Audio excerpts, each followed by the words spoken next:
Assalamualaikum warahmatullahi wabarakatuh. Salam sejahtera bagi kita semua. Om Swastiastu, Namo Buddhaya, salam kebajikan, Rahayu. Kebijakan Merdeka Belajar saat ini menjadi arah sekaligus tujuan transformasi sistem pendidikan Indonesia. Memiliki 3 visi utama. Pertama, peningkatan angka partisipasi pendidikan. Kedua, pencapaian hasil belajar berkualitas, yakni pengetahuan dan keterampilan yang relevan. Dan ketiga, distribusi yang merata secara geografis maupun status sosial ekonomi. Ketiga visi tersebut berlaku untuk semua jenjang pendidikan, mulai dari PAUD sampai perguruan tinggi. Kami menyadari diperlukan langkah-langkah kerja yang logis dan strategis dalam penyusunan kebijakan. Salah satunya melakukan riset atas kebutuhan masyarakat Indonesia.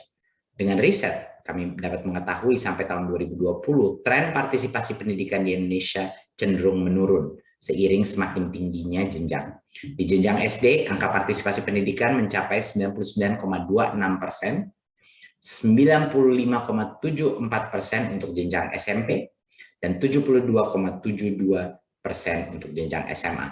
Dan semakin rendah untuk jenjang S1, yakni hanya 25,56%. Aspek geografis menjadi indikator lain yang kami perhatikan. Kawasan Indonesia Timur menunjukkan angka partisipasi yang lebih rendah.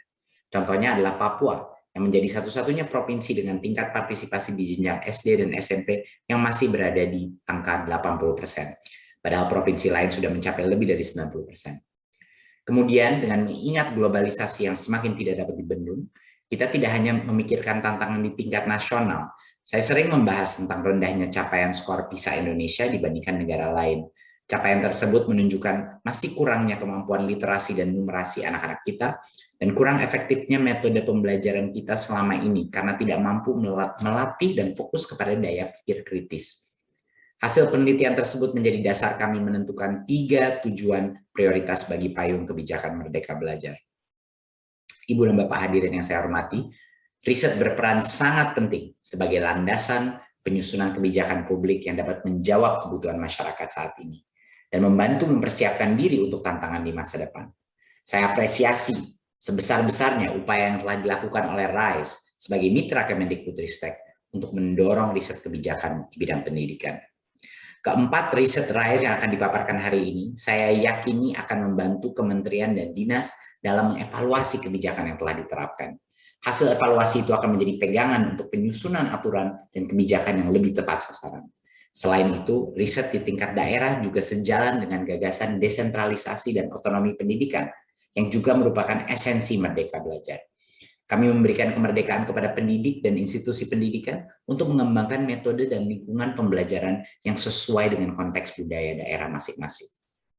Ibu dan Bapak hadirin, amanah yang dipercayakan kepada kita sebagai aktor pembuat kebijakan publik sudah semestinya diamalkan dengan sebaik mungkin. Oleh karena itu, kami sangat berharap program-program riset RISE dapat dilanjutkan, bahkan diamplifikasi lebih lanjut, guna mendukung perwujudan Merdeka Belajar sebagai kebijakan solutif demi pendidikan Indonesia. Terima kasih. Wassalamualaikum warahmatullahi wabarakatuh. Om Shanti Shanti Shanti Om. Namo Buddhaya.